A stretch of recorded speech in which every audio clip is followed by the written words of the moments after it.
warahmatullahi wabarakatuh. Alhamdulillahirabbil alamin wassalatu wassalamu ala asyrofil anbiya'i wal mursalin wa ala alihi wa sahbihi ajmain. Perkenalkan, kami dari kelompok 10 ingin mendiskusikan materi kami, yaitu mengikat hukuman dalam pendidikan Islam. Sebelumnya perkenalkan, nama saya Wazik Al-Jumar dan sebelah saya Afariza. Oke, kami akan mendiskusikan. Nah, jadi hakikat hukuman dalam pendidikan Islam ialah sebagai alat instrumen, alat pendidikan di mana instrumen ini mengajarkan atau menyadarkan siswa terhadap perasaannya, perilakunya, dan perbuatan yang tidak baik menjadi baik. Oke, saya akan bertanya kepada Al-Fariza, mengapa hukuman perlu dalam pendidikan?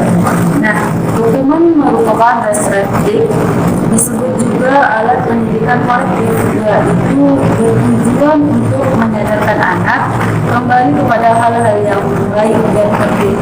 Jadi, hukuman ini perlu dilakukan terhadap peserta didik karena banyak siswa atau peserta didik yang melakukan pelanggaran dan hal-hal yang tidak baik. Maka hukuman dalam pendidikan ini perlu dilakukan untuk membenahi hal tersebut.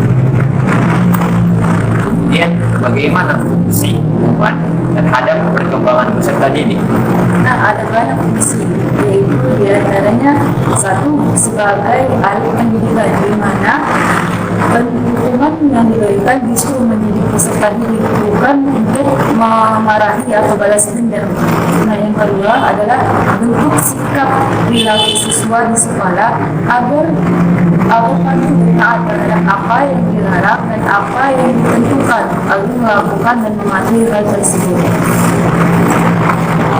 Nah, kemudian bagaimana dampak memberikan hukuman dalam dunia pendidikan? Nah, hukuman dalam pendidikan Islam itu berdampak pada motivasi belajar peserta didik. Nah, jarang peserta didik itu semakin semangat belajar atau semakin giat. Nah, justru peserta didik itu berdampak mereka akan patuh dan taat terhadap apa yang dilarang.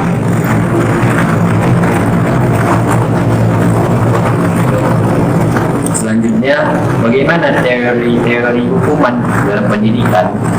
Nah, teori dalam pendidikan itu ada banyak kan. Jadi diantaranya ada teori belajar behavioristik, di mana teori ini adalah mengubah perilaku siswa akibat pengaruh lingkungan dan mengetahui individu seseorang peserta didik itu. Jadi seorang guru itu harus mengamati dulu bagaimana seorang siswa itu dan apa pengaruhnya terhadap lingkungan. Nah, yang kedua ada teori belajar kognitivistik, di mana teori ini adalah model perspektual dan memandang tingkah laku. Jadi seorang guru itu harus memperhatikan bagaimana siswa itu, bagaimana tingkah lakunya gitu. Dan seorang guru baru bisa melakukan teori belajar seperti yang baik. Nah, yang ketiga adalah teori belajar konstruktivistik.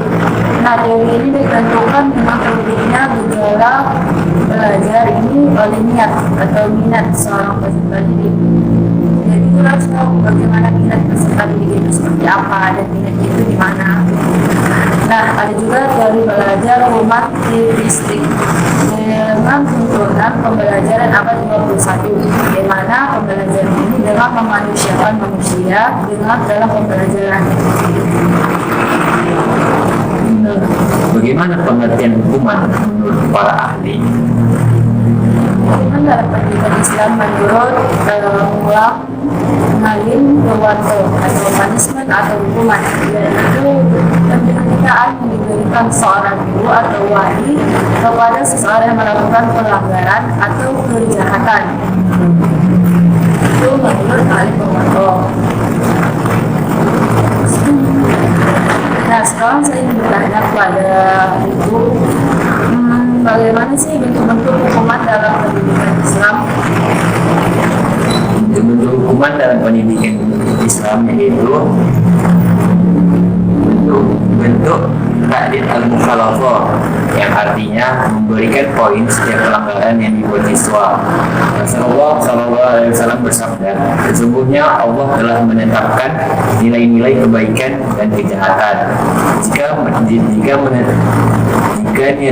niat baik tidak dibuat, Allah catat kebaikan yang sempurna. Kalau niat dibuat baik, dicatat 7.700 kali kebaikan.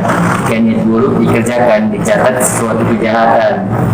Dan yang kedua itu bentuk tazkirah bitadarus, yaitu pemberian hukuman dengan cara peringatan atau tazkirah kepada siswa-siswa yang buat pelanggaran. Baru ya SP1 Tausiah Ar-Rahman.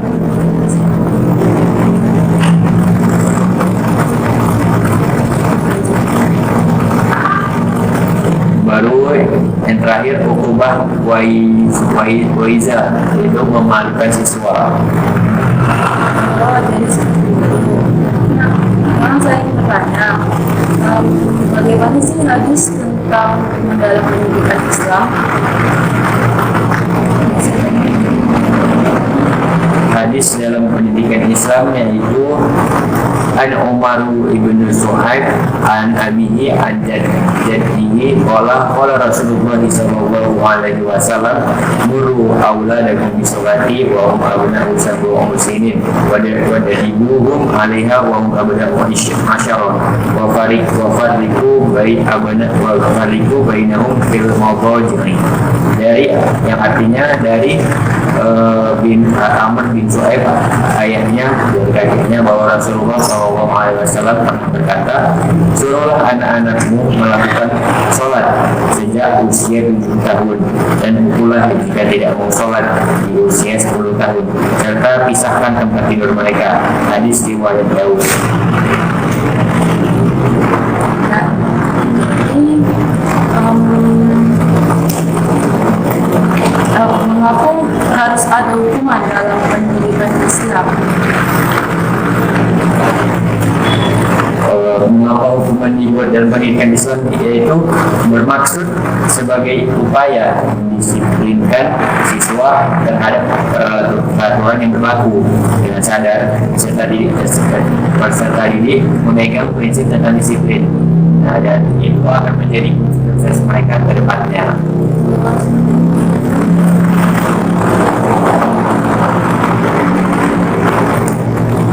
Kemudian saya ingin bertanya kembali kepada saudari Al-Farija, bagaimana prinsip-prinsip pemberian hukuman? Nah, prinsip-prinsip pemberian hukuman dalam pendidikan itu diantaranya ada penilaian pada perilaku pelaku. Jadi kita harus memberi penilaian terhadap pelakunya. Dan yang kedua ada pemberian hadiah.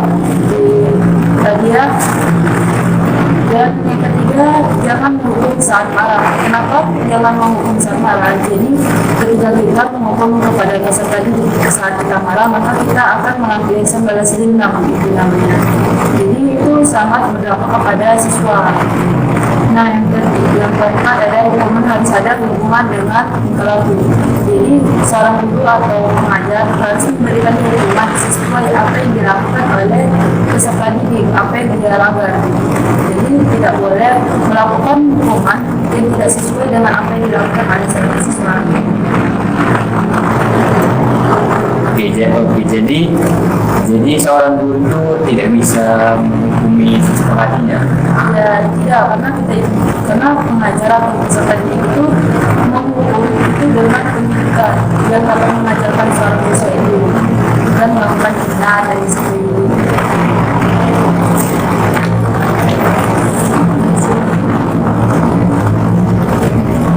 Bagaimana memberikan hukuman yang mendidik kepada seorang siswa?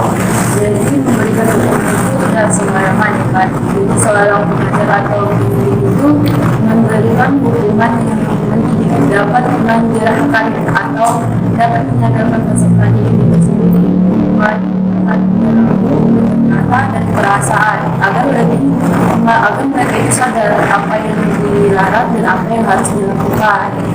Jadi hukuman itu tidak dengan perasaan nanti saat marah gitu, atau itu namanya disebut balas dendam.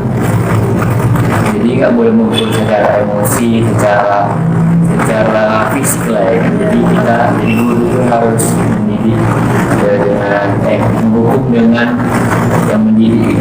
Ya, karena kita itu seorang pengajar dan pendidik.